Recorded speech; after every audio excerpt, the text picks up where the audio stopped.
Memories flood back into Emilia's heart in a slow, overwhelming wave. The dream she had seen again and again finally stretches beyond what it once allowed her to remember. A sorrowful voice apologizes again and again, begging for forgiveness for leaving her all alone. Emilia remembers asking why the apology was necessary. The voice answers that it could not find her, that it searched desperately but failed. Emilia remembers wanting to reassure that voice, wanting to say there was no reason to be sorry. But the dream always ended in light before she could hear the name of the person apologizing. For Emilia, finding the truth of this voice and the family connected to it becomes the beginning of everything. As the memories continue to awaken, Emilia finds herself walking through the great Elior forest inside the world of the trial. The forest feels real. She can smell the wind, feel the soil under her feet, and hear the rustling of leaves. Echidna walks beside her, irritated by Emilia's constant questions, but still guiding her through this replayed world of memory. Echidna explains that this place is not truly a dream, but a mental world formed by Emilia's sealed memories. Because it is her own past being reproduced, everything feels real. Emilia accepts this explanation even though she doesn't fully understand it, and continues walking deeper into the forest with Echidna. As they move forward, Emilia realizes that her regrets are layered deeply within these memories. Each step brings her closer to the past she failed to face before. She recognizes the path. She remembers this place. It is her homeland. The memories she locked away because they were too painful begin to surface. Echidna reminds her that the regret trials are not meant to be simple, and that overcoming the past often requires facing relationships that never truly healed. Emilia listens carefully and takes the words seriously. Eventually, they reach a massive hollow tree hidden deep in the forest. At its base is a door sealed with a bolt. Emilia recognizes the place instantly. It is the princess room, the place where she used to be locked away as a child for her safety. This was where she spent long days alone while the adults went away to handle important matters. Emilia phases through the door and steps inside. There, she sees a young, silver-haired girl with gentle, violet eyes. It is her younger self. Standing before the child is a silver-haired elf woman with sharp but kind eyes. Emilia instantly recognizes her. This woman is Fortuna. Fortuna was Emilia's true family in the forest. Although not her biological mother, she raised Emilia with strict kindness, love, and protection. Emilia watches the past unfold as her younger self speaks with Fortuna. Fortuna tells the child that she must stay in the princess room and behave, because important work must be done outside. Young Emilia is upset about being left alone, but obeys. Fortuna explains that she is only Emilia's aunt, the sister of her father, and that her real parents are too busy to be with her. Instead of feeling abandoned, Emilia remembers feeling joyful that she somehow had two mothers. As Emilia watches, she remembers how deeply she loved Fortuna. Fortuna was strict, but gentle. She scolded Emilia when she broke rules, but always embraced her with warmth afterward. Even Fortuna's sharp eyes were precious to Emilia. Fortuna often spoke with regret about burdens she carried and responsibilities she could never abandon. Emilia later began copying her mother's speech habits out of admiration, hoping to replace her sadness with happier memories. The memory shifts to one of the days Emilia was locked alone in the princess room. Surrounded by toys and books, she grows bored. She remembers how unfair it felt that adults preached honesty, but still hid important secrets from her. Wanting to go outside, she mutters her wish aloud. That is when the strange glowing light appears. A faint, floating, spirit-like glow catches her attention and slips through a small gap in the wooden wall. Curious, Emilia follows it and realizes that there is a hidden hole between the tree roots. With some effort, she squeezes through and escapes outside. For the first time, she tastes freedom on her own. She runs through the forest happily, knowing instinctively where the adults have gathered. From a tree branch, she spies on them. She sees Fortuna speaking with a tall, green-haired man dressed in black. This man is called Geuse. He and others like him regularly bring supplies to the forest. Geuse speaks with deep humility toward Fortuna and always asks about the condition of the seal. Fortuna assures him each time that the seal remains intact and protected under her watch. They speak of heavy responsibilities and unnamed dangers. Emilia does not fully understand their words. but she senses the gravity of what they guard. Geuse asks about Emilia's health. Fortuna replies that Emilia is energetic and growing well, but that she cannot allow Emilia to meet him yet. Geuse accepts this with quiet sorrow and deep shame. His voice carries heavy guilt. After the meeting, the black-clothed visitors depart. Fortuna grows weary but hides it behind laughter, as Archie, a young elf who watches over Emilia, helps organize the forest. Emilia rushes back to the princess room before Fortuna returns. She falls through the tree roots once more and panics when she notices her clothes are muddy. The glowing spirit appears again and heals the scrapes on her body. Desperate to hide her escape, Emilia spills ink over her clothes to disguise the dirt. When Fortuna enters the room and smells the ink, she is concerned but forgiving. She changes Emilia's clothes and embraces her tightly, admitting that she truly wanted to see her. Emilia strokes her mother's hair gently. Fortuna quietly tells her that she loves her. For the young Emilia, those words alone are enough. Back in the trial world, the adult Emilia stands frozen, overwhelmed by the warmth of these lost memories. She realizes how much love she once had and how much she forgot. Echidna watches quietly, analyzing Emilia's reactions. Emilia now remembers Fortuna, the forest, Archie, the healing spirit she called fairy, and the man named Geuse whom she was never meant to meet. Emilia continues deeper into the memory world. She realizes that what she still needs to remember most is connected to the seal that Fortuna and Geuse always spoke of. As they reach the deepest white forest, they arrive at a strange door standing alone with no building around it. It stands in a ring of bleached trees untouched by time. Emilia knows this is the seal. Suddenly, another wave of memory strikes her. She now sees her younger self standing before the door, guided by the glowing spirits she befriended throughout the forest. With childish excitement, young Emilia tries to push the door, but it will not move. She examines the large keyhole and wonders who could possibly hold such a massive key. Even so, she is satisfied just to have found it. She begins to plan how she will surprise Geuse and stomp on his feet for spending so much time with her mother. On her way back home, guided again by the fairies, Emilia strays deeper into forbidden paths. She accidentally encounters Geuse alone in the forest. At first, she tries to hide, but Geuse notices her immediately. When he finally looks at her face clearly, his entire body freezes. He begins trembling violently, unable to accept what he sees. Tears burst from his eyes as he collapses to his knees in shock and relief. Emilia speaks to him gently and asks if he is all right. At her voice, Geuse breaks down completely. He sobs uncontrollably, calling his tears tears of joy and salvation. Emilia, sensing his pain and loneliness, holds his trembling hand. Although she once planned to punish him for stealing her mother's attention, all resentment disappears in that instant. She strokes his head gently, just as Fortuna once comforted her. She tells him it is all right. She comforts him with innocent kindness. Geuse weeps openly in her arms, overwhelmed by emotions beyond words. Adult Emilia witnesses this scene with trembling breath. These were the bonds she forgot. These were the seeds of tragedy she never understood. Now her lost past is finally returning in full. After Geuse finally calms from his uncontrollable tears, he lowers his head deeply before the small, silver-haired girl, holding her hand as if it were something sacred. His voice trembles as he thanks her again and again, repeating words of gratitude that Emilia does not fully understand. To her, he is simply a strange man who cries easily and talks in confusing ways. Still, she feels no fear, only warmth. She tells him that he should stop crying because it makes her sad too. Geuse nods repeatedly and forces himself to smile through tears.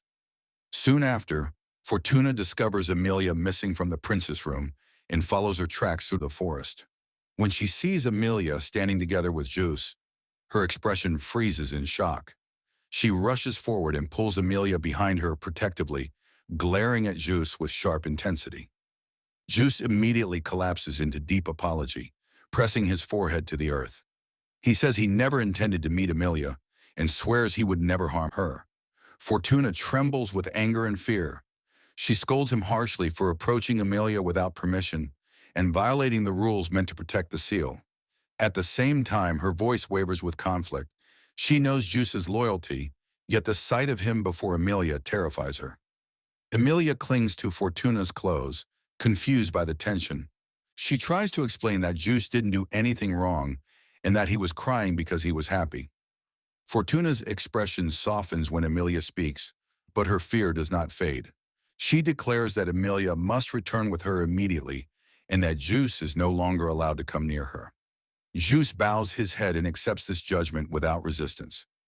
His voice cracks as he promises to protect the forest from afar for Emilia's sake.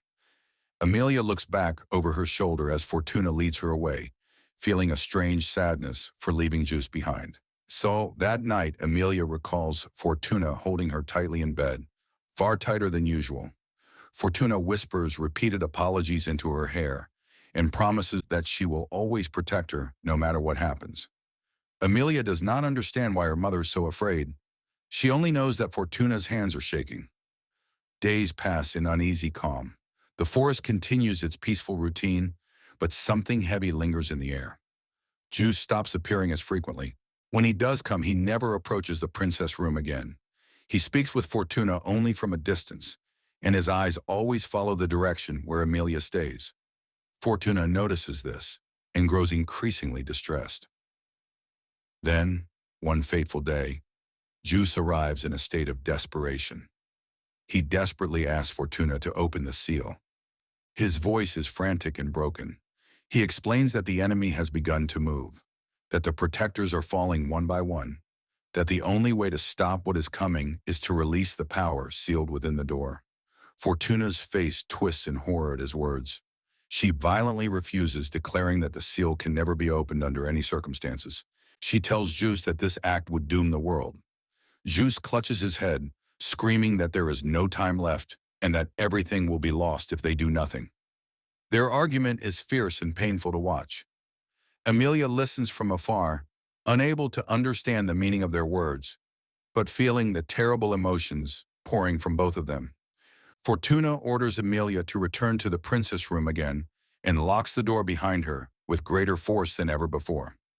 Emilia cries and bangs on the wood, begging to be let out. She hears raised voices outside as Fortuna and Geuse continue their argument. Suddenly, the forest shakes with violent tremors. A massive surge of dark energy explodes through the area, witch-like shadows ripple through the trees. The air twists unnaturally. Screams echo in the distance. The peaceful forest is plunged in chaos within seconds. Emilia screams for her mother in terror. The barrier around the forest is breaking. Through the narrow cracks in the wood, Emilia sees black figures invade the forest. They slaughter the forest guardians mercilessly. Blood spills across the frozen white ground. The sky darkens as if swallowed by despair itself. Emilia beats on the door with all her strength, sobbing for Fortuna to come back. At last, the door bursts open. Fortuna rushes inside, her clothes torn and blood-stained. She holds Emilia tightly and tells her to stay close no matter what. Her voice shakes as she whispers that everything will be all right. But Emilia can feel how untrue those words are. Fortuna carries her through the collapsing forest, dodging falling branches and dark attacks that tear through the trees. They encounter Geuse again, now completely different from before. His hair is disheveled, his eyes are wild. Dark veins crawl across his face. He begs Fortuna one final time to open the seal. He tells her that only with that power can they save Emilia, save the forest, save everything. Fortuna screams back that opening the seal will only destroy Emilia, that Emilia's life itself is bound to that door. Geuse freezes at those words. His eyes widen in horror. He stammers that it cannot be true, that Emilia cannot be the key. But in that moment, a dark, unseen force crawls into his body. Geuse convulses violently as the witch factor twists through him. His mind fractures. His love, his faith, his despair, and his madness explode at once. His body bends unnaturally as he screams in agony. Emilia watches in terror as the man who once cried tears of joy before her becomes something monstrous. Fortuna shields Emilia with her own body without hesitation. Geuse now sees the world through broken eyes. He no longer understands mercy or reason. His thoughts are consumed by obsession, sacrifice, and twisted devotion. He convinces himself that everything he does is for Emilia's sake. The witch factor devours his sanity completely. Fortuna prepares herself for battle. She kisses Emilia's forehead softly and tells her that she must run no matter what happens next. Emilia begs her not to go. Tears stream down her face as she clings desperately to her mother. Fortuna pries her fingers away with trembling hands and pushes her into the narrow forest path leading away from the seal. She tells her to run and never look back. Emilia runs. Her bare feet slip across the snow and mud as she sprints through the trees, crying and screaming her mother's name. Explosions and screams echo behind her. Dark shadows crash through the forest. She trips and falls repeatedly, but forces herself up again and again. Her heart is filled only with terror, confusion, and the unbearable fear of losing the person she loves most. Behind her, Fortuna confronts the fully corrupted Geuse alone. The woman who raised Emilia faces the man who once devoted his life to protecting her. And neither can turn back anymore. Emilia runs without direction, her legs burning and her breath tearing painfully through her throat. The forest that once felt warm and familiar now feels endless and cruel. Every sound behind her makes her flinch. She hears distant explosions, twisted screams, and the violent roars of unseen monsters. Snow begins to fall heavily, coating the white forest in even colder silence. Emilia's vision blurs through tears as she stumbles again and again, whispering Fortuna's name in a broken voice. She does not understand why this is happening. She only knows she is alone. After running until her body can move no more, Emilia collapses in the snow near a massive frozen tree. Her hands are numb and bleeding, where the cold has split her skin. She curls into herself, shivering violently, calling softly for her mother. Her voice is weak now, almost swallowed by the wind. The forest offers no answer. Then through the storm, she hears footsteps. Fortuna appears before her, badly injured, blood staining her clothes, her breathing unsteady.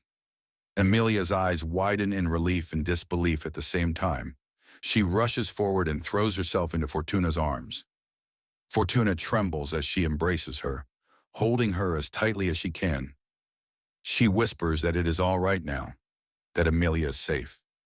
Emilia clings to her desperately, sobbing with every breath. But safety does not last. A presence presses down on the forest like a curse. Geuse appears from between the trees, his body now grotesquely twisted by the witch factor. His movements are unnatural. His eyes no longer hold reason. When he sees Fortuna and Emilia together, his expression contorts with agony and warped devotion. He speaks Emilia's name with trembling reverence and madness mixed into a single broken voice. Fortuna steps in front of Emilia instantly, spreading her arms wide to shield her. She shouts for Geuse to stop, begging him to come back to his senses. She tells him that Emilia is only a child, that she cannot bear the burden he is forcing upon her. Geuse does not understand, or perhaps he understands too well and rejects it. He claims everything he does is for Emilia's sake, that only sacrifice can bring salvation, that the seal must be opened no matter the cost. Fortuna shakes her head desperately. She screams that he is wrong, that Emilia must never be tied to such a fate, that she will not allow him to turn Emilia into a tool for his twisted ideals. Geuse attacks. Their clash tears through the forest. Invisible hands strike violently, trees shatter, the ground fractures. Emilia screams at the sight of it, frozen in terror as Fortuna fights with everything she has. The woman who raised her, with gentle scoldings and warm embraces, now stands against a man consumed by madness. Fortuna is strong, but she is not stronger than the witch factor. Blow after blow lands upon her. Her breathing grows ragged. Blood spills into the snow beneath her feet. Still, she refuses to fall. She turns back to Emilia and screams with all the strength left in her lungs for Emilia to run. Emilia cannot move. Her body refuses to obey. Her heart is tearing apart inside her chest. She watches helplessly as Geuse's unseen force drives straight through Fortuna's body. Time seems to stop. Fortuna's eyes widen in shock. Her body stiffens. Blood pours from the wound as she collapses forward into the snow. Emilia releases a sound that cannot be called a scream, something far deeper, more broken. She rushes to her mother's side and lifts her head into her lap. Blood soaks through Emilia's clothes as she shakes Fortuna desperately, begging her to wake up, to scold her, to hug her, to do anything at all. Fortuna looks up at her weakly. Her trembling hand reaches for Emilia's cheek. She smiles. With her final breath, she whispers that she loves her, that she is sorry, that she always wanted to protect her. Then her hand falls lifelessly to the snow. The world shatters. Emilia's mind cannot understand what her eyes are seeing. She denies it again and again, shaking Fortuna's body, crying out her name until her throat breaks. Her heart is crushed beneath unbearable grief. The cold seeps into her body, but she no longer feels it. Only pain exists. Geuse watches, trembling from a distance. The realization of what he has done crashes into him all at once. His mouth opens in a silent cry. His twisted devotion finally meets the truth of his sin. He calls Fortuna's name in horror. He reaches out toward her body with shaking hands. Emilia turns her tear-filled eyes toward him. And in that moment, something inside her breaks completely. The forest trembles. The air freezes. A vast surge of cold explodes outward from Emilia's body in an instant. Her sorrow, terror, and despair erupt as uncontrollable power. Pure white ice spreads across the ground, devouring everything it touches. Trees freeze solid where they stand. Snowstorms are born from nothing. The entire forest begins to crystallize under Emilia's grief. Geuse screams as the ice races toward him. He tries to flee, but the frost spreads too fast. His legs freeze in place. His body is encased little by little as he reaches helplessly toward Emilia. His mouth forms her name one final time before the ice closes over him completely. Within seconds, the Elior forest becomes a land of eternal winter. Fortuna's body freezes in Emilia's arms. Everything freezes. Only Emilia remains conscious, kneeling in the silence of a white frozen world she created with her own power. Her crying echoes endlessly through the ice. The white forest falls into absolute stillness. Snow no longer falls because everything has become snow. The wind no longer howls because it has been sealed within crystal ice. Emilia remains kneeling in the frozen clearing, her small body pressed against Fortuna's lifeless form, unable to accept what has happened. Her tears freeze on her cheeks the moment they fall. The warmth of blood vanishes under the crushing cold. The world has stopped moving, but Emilia's heart continues to break again and again. She calls Fortuna's name softly at first, then louder, begging her to wake up. She shakes her gently, then desperately. There is no response, only silence. Emilia does not understand the meaning of death. She only knows that Fortuna is not moving, not breathing, not scolding her, not smiling at her. Her chest tightens as panic and sorrow twist together inside her. The cold grows harsher, yet she does not feel it. Her emotions burn far hotter than any frost.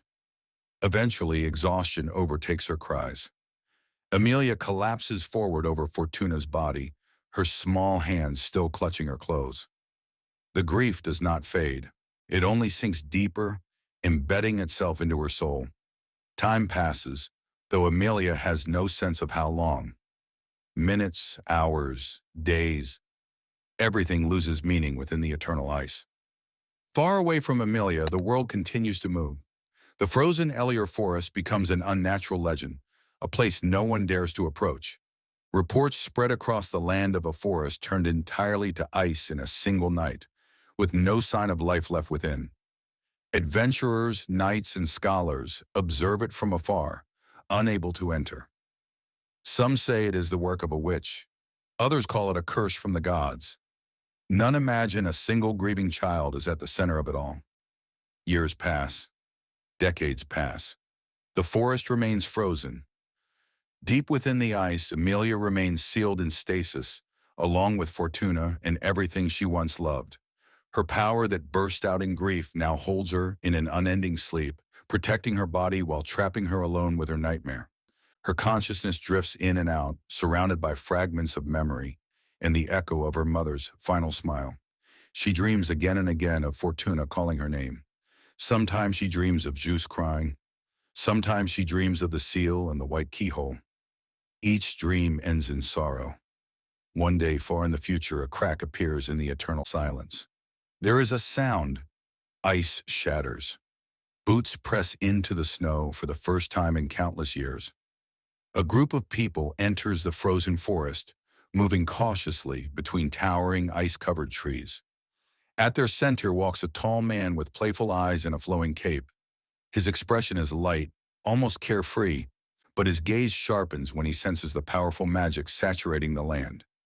This man is Puck, still bound to his original form, long before he became Emilia's contracted spirit. Puck senses something strange deep within the ice, a presence that feels both overwhelmingly powerful and unbearably lonely. He follows that feeling through the frozen forest until he reaches the center of the catastrophe. There, encased in crystal ice, lies a small, silver-haired girl holding onto the frozen body of a woman. Her face is stained with frozen tears.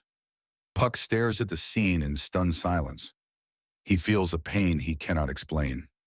He feels as if he has finally found something he was always meant to find. Carefully, he places his small hands against the ice surrounding Emilia. The ice does not resist him as violently as expected. It is as if it recognizes him as no threat. Puck channels his immense mana gently, not to destroy, but to soothe. The ice around Emilia begins to melt slowly, carefully, layer by layer. The temperature rises only enough to release her body without disturbing the delicate balance of magic. The ice surrounding Fortuna remains untouched. Puck understands immediately. The spell protecting Emilia is not meant to free anyone else. It exists solely to preserve her. As the last layer of ice melts, Emilia's body falls limp into Puck's waiting embrace. Her small form trembles weakly as life stirs within her once more. Breath returns to her lungs after untold years of stillness. Her eyelids flutter faintly but do not open. She does not wake. Puck holds the unconscious girl close to his chest and glances back at the frozen forest one last time. He bows his head toward Fortuna's unmoving figure in quiet respect. Then he carries Emilia away from the place of her tragedy, leaving behind only ice and silence. When Emilia finally awakens, she does not remember what happened. She finds herself wrapped in warmth, floating in gentle darkness. A soft voice speaks to her with playful affection, calling her Leah. Emilia opens her eyes to see a strange, fluffy creature floating near her face. He smiles brightly and introduces himself as Puck. Emilia is confused and frightened at first, but Puck's gentle tone calms her. She asks where she is. Puck tells her that she is safe now and that she will never be alone again. Emilia tries to remember what happened before she fell asleep. But everything is gone. Her memories of the forest, of Fortuna, of Geuse, of the seal, of the frozen tragedy, are locked away behind impenetrable walls in her heart. The only thing she remembers is her own name. Emilia. Puck holds her close and promises that he will protect her always. He forms a contract with her that day, not with her full power yet, not with her full memories, but with her fragile, reborn self. He becomes her guardian, her family, her world. And so begins Emilia's long journey of loneliness once more. But this time, she does not walk it alone. The memory world fades slowly, like frost melting under gentle sunlight. The frozen forest, Fortuna's final smile, and Geuse's scream dissolve into pale light as Emilia's consciousness is pulled back into the present. Her body trembles as she awakens inside the tomb, falling forward onto her hands and knees. Her breath comes in sharp, uneven gasps. Tears slide freely down her cheeks, not frozen this time, but warm and uncontrollable. The weight of everything she remembered crashes into her all at once. Love, loss, betrayal, sacrifice, and the unbearable pain of being left alone in a world of ice.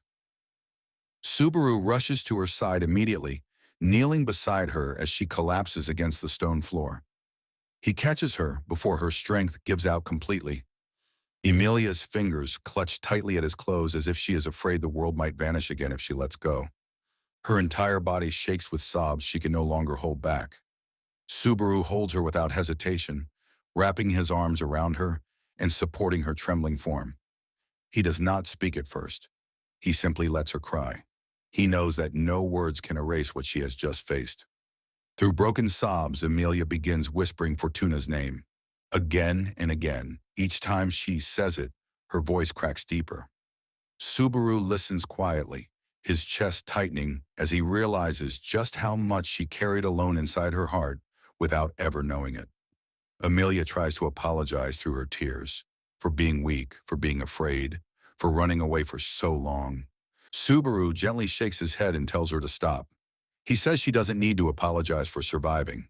He tells her that nothing she experienced was her fault.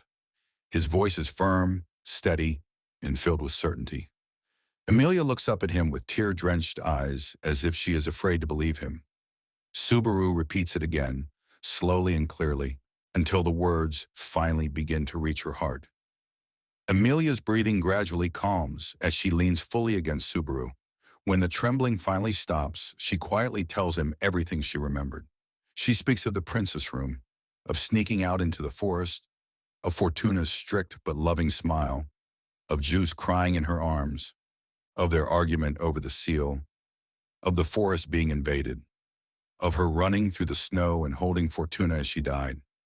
Her voice remains soft throughout the entire confession, but every word cuts deeply into Subaru's heart. He stays silent, allowing her to speak until she is finished. When she finally stops, her voice breaks completely. Subaru gently lifts her chin so she will look at him. His eyes are full of pain for her, but also full of strength. He tells her that Fortuna truly loved her, and that nothing in those memories changes that truth. He tells her that Geuse was not always a monster, just as she had seen with her own eyes. He tells her that none of that makes her cursed or wrong. Emilia listens silently, gripping Subaru's sleeve tightly, afraid to let go even for a moment. At last, Emilia whispers the truth she has been afraid to say aloud, that she is scared of her own power, that she is terrified she might freeze someone she loves again. Subaru answers immediately, without hesitation. He tells her that power itself is not evil, and that what truly matters is the choice she makes with it. He reminds her that when she froze the forest, she did it to protect herself from unbearable grief, not to hurt anyone. That does not make her a monster. That makes her human. Those words finally reach Emilia's heart. She closes her eyes tightly and lets herself cry once more. But this time the tears feel lighter. The pain is still there, but it no longer suffocates her completely. Subaru remains by her side the entire time, never loosening his hold. The tomb is quiet except for the sound of her breathing and the faint echo of melting memories. When Emilia finally lifts her head again, her expression is different. The fear is still there, but beneath it lies something new, clarity. She tells Subaru that even though she is still scared, she does not want to run away anymore. She wants to accept her past fully. She wants to walk forward as herself, not as someone hiding from who she truly is. Subaru smiles softly and tells her that is more than enough. Outside the tomb, the sanctuary continues moving forward. Freed from the barrier and the long shadow it casts, the villagers prepare their futures. Some pack their belongings to leave. Some choose to remain near the forest, now no longer sealed. Garfield moves through the village with awkward determination, helping carry supplies and rebuild broken homes. Otto organizes transportation and negotiations with nearby settlements, working tirelessly despite his exhaustion. Ram watches over Roswaal, who remains weakened and quiet, still wrestling with the collapse of his lifelong obsession. Beatrice stays close to Subaru, even as he supports Emilia through her emotional recovery. She pretends to be indifferent, but observes everything with sharp, concerned eyes. When Subaru eventually steps out of the tomb with Emilia leaning weakly against him, Beatrice immediately approaches and inspects Emilia with an openly worried expression. She clicks her tongue in irritation and mutters that she will not allow Subaru to overwork himself over one troublesome half-elf. Emilia manages a faint smile at the grumpy concern hidden in Beatrice's words. As the day fades into evening, Emilia sits outside beneath the open sky for the first time since regaining her memories. The air is calm, there is no snowstorm, no frozen silence. The stars begin to appear faintly above. She stares upward quietly, feeling both the weight of her past and the freedom of her present at the same time. Subaru sits beside her in silence, and Beatrice sits on his other side, pretending she is not listening while listening to everything. Emilia softly speaks Fortuna's name once more into the open air, this time not as a sob but as a gentle farewell. She thanks her for protecting her. She thanks her for loving her. She promises that she will keep living, even with the pain. Subaru feels her fingers tighten briefly around his hand, and he gently squeezes back in silent support. The night sky stretches endlessly above them, and for the first time since her awakening in the ice, Emilia truly feels that she is standing in the present, not trapped in the past and not frozen by fear. The quiet night slowly deepens around the sanctuary. Lantern lights flicker softly between the temporary homes, where the villagers now rest in peace without the barrier that once trapped them. For the first time in generations, the sanctuary is not sealed off from the rest of the world. The air feels lighter, as if the land itself has finally exhaled. Subaru sits near one of the huts with Beatrice perched beside him, her small arms folded and her eyes half closed, as though she is simply resting. In truth, she refuses to leave his side even for a moment. Subaru's body finally starts to feel the exhaustion he has been ignoring for far too long. His muscles ache from constant battle, his lungs burn slightly with each breath, and his mind spins with memories of everything that has happened. Even so, he cannot bring himself to sleep yet. Too much remains unsettled. Too many futures are still uncertain. He watches the stars quietly, wondering how many times he has looked up at the same sky in different lives, in different loops, carrying different regrets. Beatrice glances at him from the corner of her eye and clicks her tongue in irritation. She tells him quietly that he is foolish for pretending he is fine when he is clearly exhausted. Subaru smiles weakly and tells her that he feels much better now that she is safe. Beatrice snaps back that his words are troublesome and embarrassing, but her small hand grips his sleeve once more, betraying her true feelings. Subaru gently pats her head. This time she does not protest. Not far away, Emilia stands speaking with some of the villagers. Though she is still emotionally fragile from her recovered memories, her voice carries quiet strength as she reassures them. Subaru watches her from a distance, deeply moved by how far she has come. He still clearly remembers the girl who could barely speak to strangers without trembling. Now she stands before dozens of frightened people and gives them peace with her words alone. Subaru feels something warm swell in his chest, a mixture of pride, relief, and affection. As the night progresses, Roswaal finally emerges from the hut where Ram has been keeping watch over him. He walks with an unsteady gait, his face pale and worn, his painted smile washed away by exhaustion and despair. The man who once controlled everything from behind the scenes now looks strangely small. When Subaru notices him approaching, he rises slowly to his feet. Roswaal stops a few steps away and lowers his head deeply. His voice trembles as he speaks, stripped of arrogance and illusion. He admits defeat fully and without excuses. He says that every plan he devoted his life to has ended in failure. His centuries of devotion, manipulation, and sacrifice amounted to nothing. The world did not follow the path he believed was absolute. He asks Subaru how it feels to carry such unbearable responsibility and still continue forward. Subaru is silent for a long moment. Then he answers honestly that he is terrified every single time, that he has failed countless times, that he has lost people again and again. But he continues because those people are precious to him. He tells Roswaal that clinging only to the past destroys everything that still exists in the present. Subaru does not shout. He does not condemn. His words are simple, but they strike deeply. Roswaal listens with trembling hands. He admits that he no longer knows how to live without the dream that once guided him. He confesses that without his obsession, he feels hollow and directionless. Subaru tells him that feeling lost is natural when you stop running from reality. It simply means that a different future is waiting to be chosen. Roswaal lowers his eyes as if those words are far heavier than any punishment. Ram steps forward and stands beside Roswaal quietly. Her presence is gentle but firm. She tells him that from this point on, she will not allow him to sacrifice people for the sake of his broken desires ever again. If he wishes to remain who he is now, he must accept the consequences of his actions and rebuild from the ruins he created. Roswaal nods weakly. His voice cracks as he agrees. Then, in front of Subaru and Emilia, Roswaal makes a formal vow. He swears that he will follow the path they have chosen. He will no longer oppose Subaru's actions. He will no longer manipulate Emilia's fate, and he will no longer sacrifice others to reach his own goals. If he ever breaks this vow, he offers his life as the penalty. The weight of such an oath leaves even the surrounding air tense and still. Subaru looks into Roswaal's eyes and accepts the vow. He does not do so lightly. He knows how dangerous this man's power and intellect still are.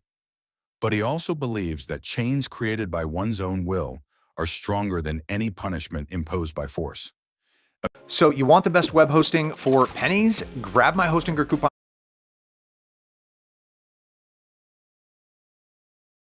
Emilia stands beside Subaru and also accepts Roswaal's vow quietly. She tells him that she will walk forward without hatred, but she will never forget what has happened. Roswaal bows his head deeply to her in silent remorse. As dawn begins to rise, the sanctuary slowly awakens. Travelers who chose to leave prepare their belongings. Families bid tearful farewells to old homes they may never see again. Others choose to remain for now, uncertain but hopeful. Subaru and his companions move through the crowds, offering what little help they can. Otto carries records and trade notes while negotiating paths forward. Garfield lifts heavy cargo and guards travelers with fierce dedication.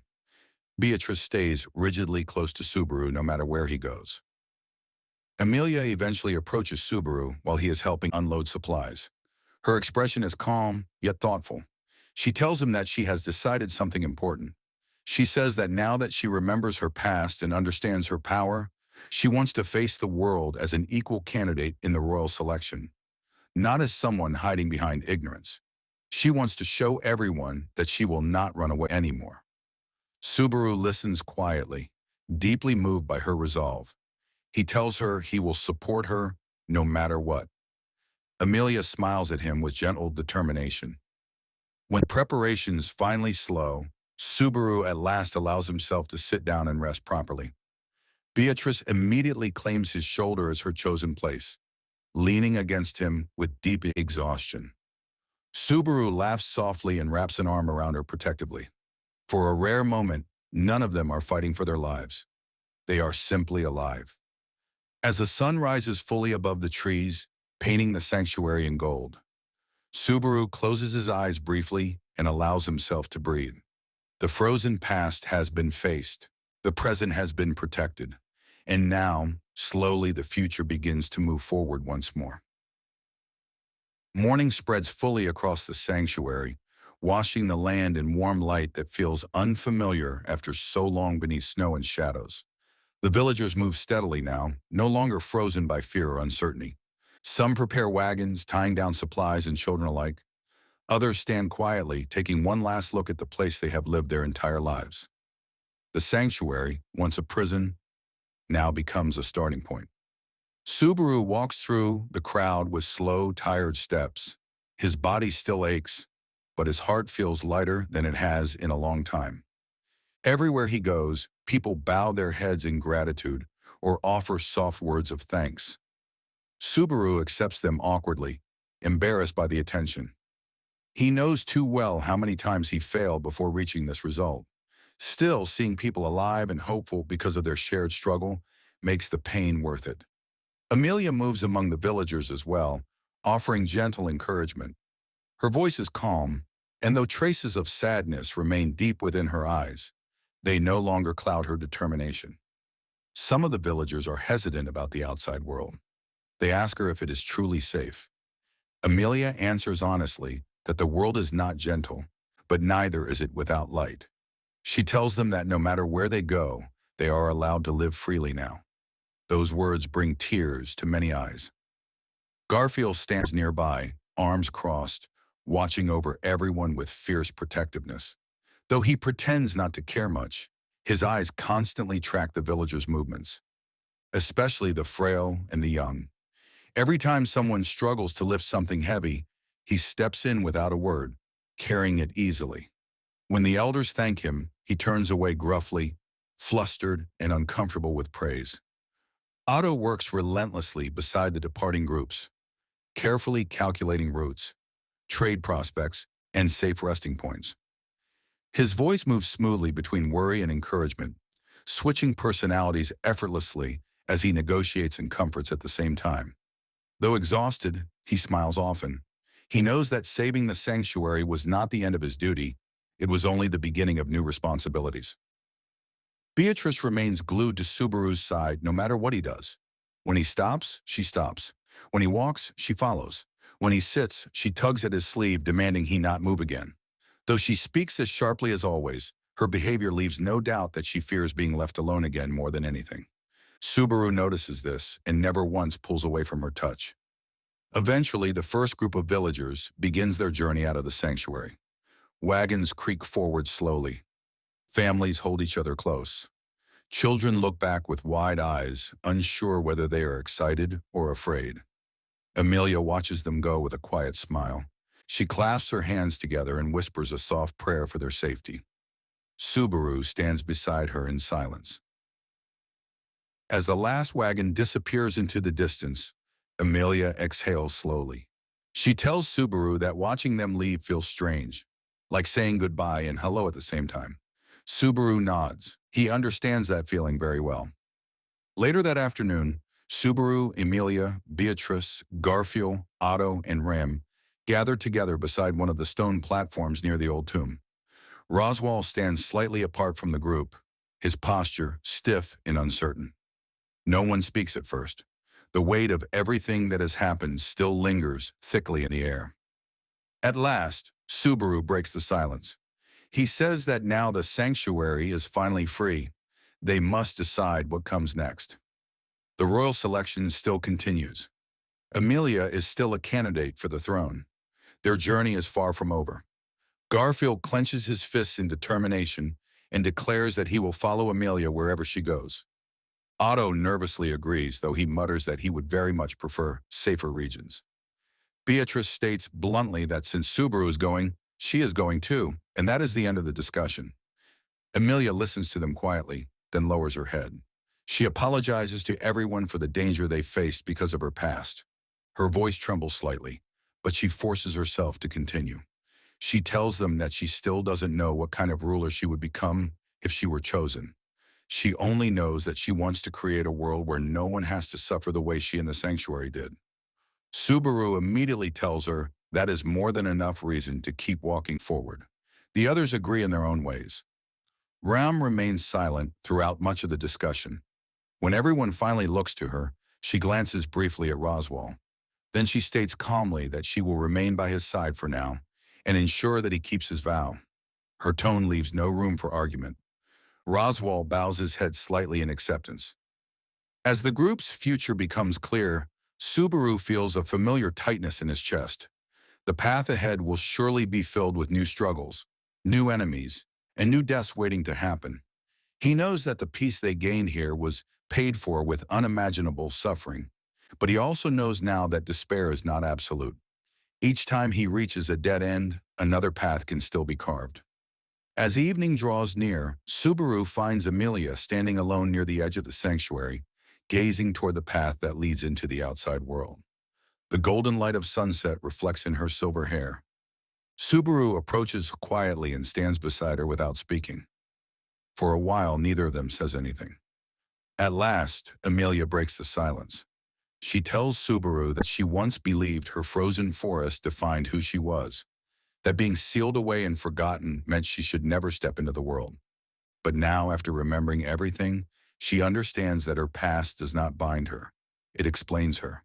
She says she is scared, but that fear no longer controls her.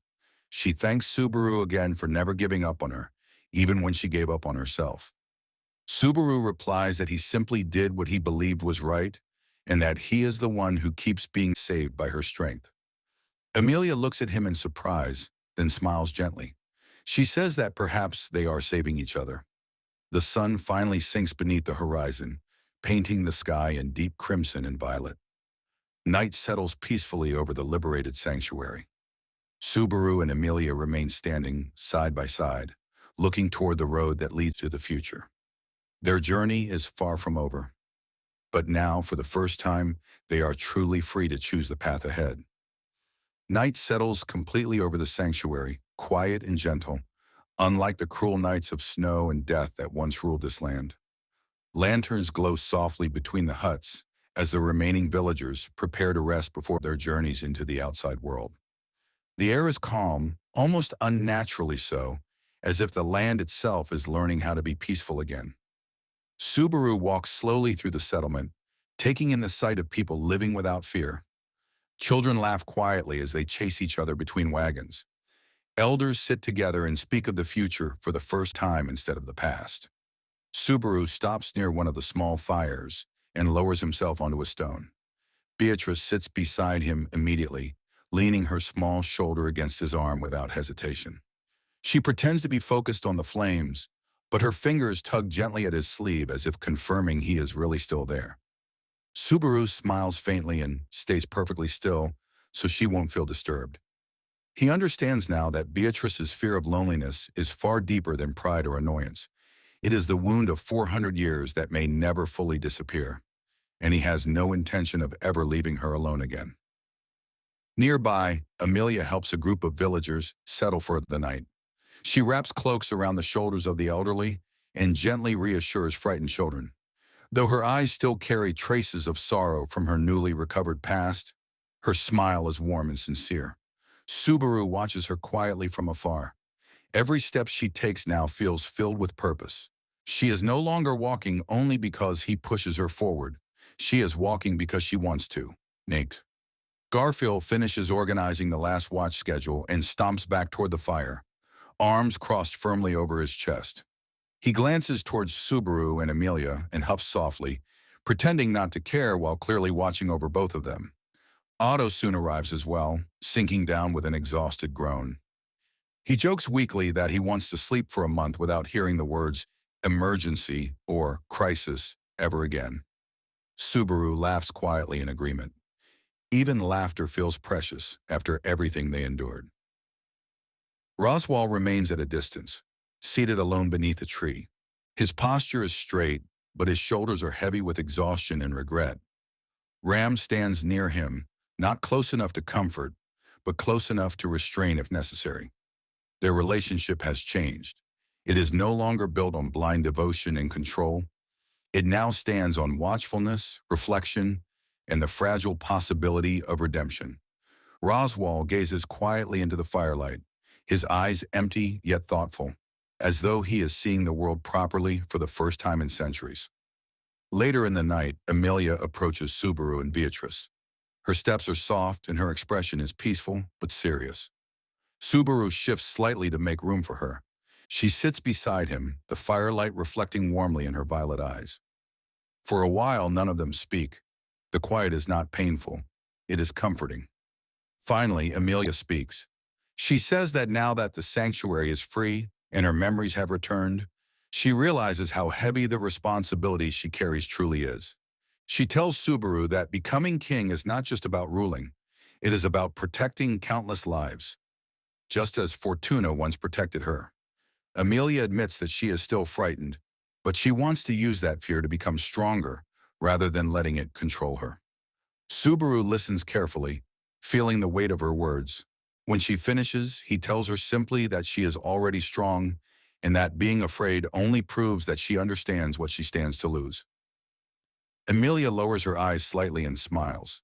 She tells Subaru that she will continue walking forward no matter how painful it becomes, and she wants him to walk beside her. Subaru blushes faintly at her words but nods without hesitation. Beatrice clicks her tongue and says that naturally she will be coming too, as she is Subaru's spirit and he has already been claimed. Emilia laughs softly at that, feeling comforted by Beatrice's presence as well.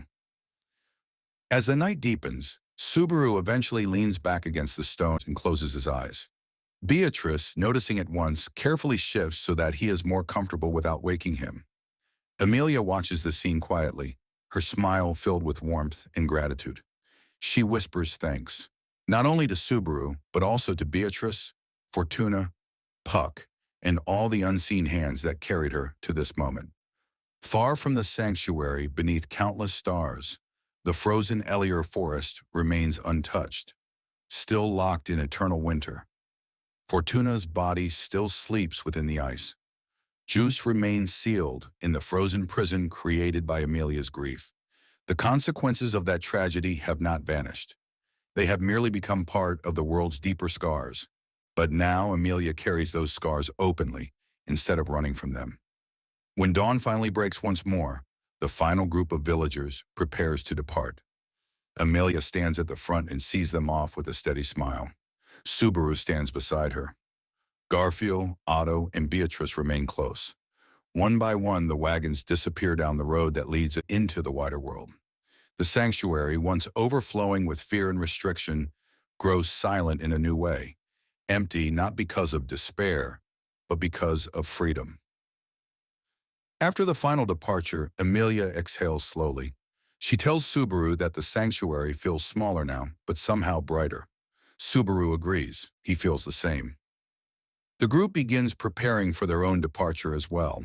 Their destination lies beyond the forest, beyond the scars of the frozen tragedy, and beyond the hard-earned peace of this land. The royal selection still awaits. New enemies, new trials, and new losses surely lie ahead. But this time they will face it with memories fully restored and hearts firmly resolved. As they prepare to leave, Emilia turns once more toward the forest where her past sleeps beneath the ice. She bows her head gently in silent farewell to Fortuna. There are no tears this time, only quiet respect and enduring love. Then she turns back to Subaru, and together they step forward into the future.